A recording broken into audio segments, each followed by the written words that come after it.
was not the first company I worked for. I worked for a smaller multi-site chain of 4 centers in the beginning of my career.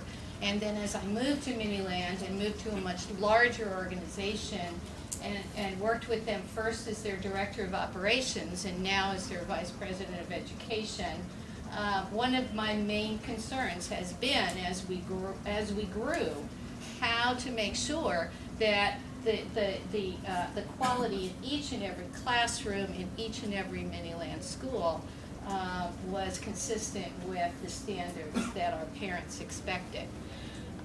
So in that long road of looking at quality and setting up systems to make sure that everybody had our definition of quality, and we've set up training programs. We had an entire training department that went out and still goes out and works with staff with tiered training levels, both on-site and with self-paced training. We have curriculum advocates in every school in addition to the director, who actually oversee that's their job, is to oversee the curriculum and the lesson plans. We've had inspections, lots and lots of inspection systems that were set up to oversee the program. As the years progressed, I was not really satisfied that we were 100% looking at quality in an objective way. Because what happens sometimes, if you get too close to what you're doing, and I'm sure you all know this, is that you begin to get this halo effect where you think, oh yeah, we're doing quality. Yes, every classroom is wonderful, it's perfect.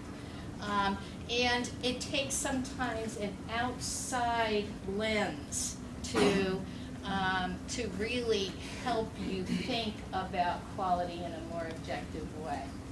So, and of course accreditation systems do that, and we do use accreditation systems to help us with that outside lens. But more recently, I've been involved on the board of another sort of quality initiative that's occurring in my particular state of Virginia, and that is the STAR Quality Initiative. So I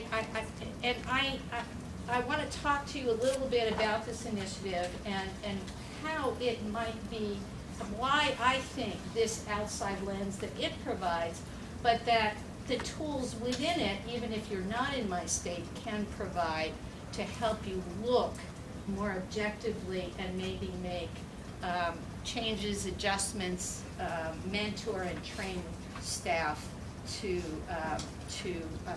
meet the quality standards that you may be interested in. It is interesting that as I let the Commonwealth of Virginia know that I was going to talk a little bit about the STAR Quality Initiative, they told me that I had to use their PowerPoint, so here it is. Okay, so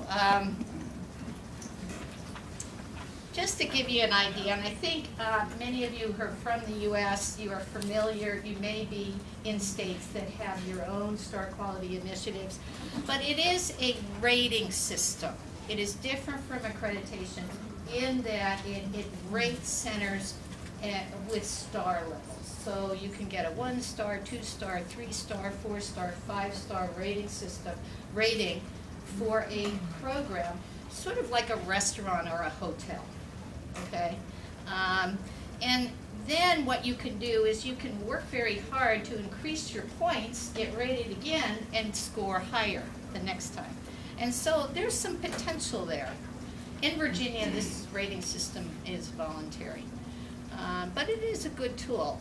It consists of 4 standards. The first standard is, and all 4 standards are based on research, which I think is really important when it comes to using an instrument, an outside instrument to measure quality. This is research-based, and research-based in the fact that these are 4 components that have been tested and are successful indicators of student outcomes, which is really what it's all about, right? It's all about, are the children really learning what you intend for them to learn? Okay.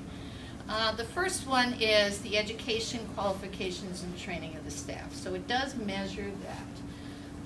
And both their credential, their degree, and the amount of training that they've had.